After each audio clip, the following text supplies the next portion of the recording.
Jacob आबाद और कश्मीर से ताल्लुक रखने वाले हिंदू बरादरी के 110 अफराद वाघा बॉर्डर पहुंचे, जहां कस्टम हुकाम ने क्लियरेंस के बाद उन्हें भारत जाने की इजाजत दे दी। भारत जाने वाले हिंदुओं का कहना था कि उन्हें 33 दिन का विजिट वीजा जारी किया गया है। वो मजहबी रसूमात अदा करते ही पाकिस्तान वापस आ जाएंगे। हम यात्रा के लिए जा रहे हैं, पहली मुस्तफा जा रहे हैं, यात्रा करके वापस आएंगे। छठे से हम आए हैं भाई, घूमने जा रहे हैं तीर्थ, दिल्ली में, इंदौर में, जितनी वीजा है घूम के फिर वापस आएंगे। हिंदू यात्रियों ने मुस्तकिल तौर पर पाकिस्तान छोड़ने की खबरों को बेबुनियाद और पाकिस्तान के खिलाफ साजिश करार दिया। उनका कहना था कि वो पाकिस्तानी शहरी हैं और उनका जीना मरना पाकिस्तान के लिए है।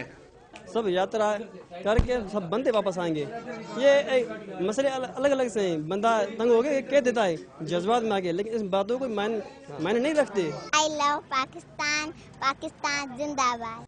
भारतीय सफारत खाने की जानिब से मजमूई तौर पर 257 हिंदुओं को भारत का वीजा जारी किया गया, जिनमें से 115 गुज़िश्ता रोज और 110 आज रवाना हुए हैं। शराज हसनात, डॉन न्यूज, लाहौर।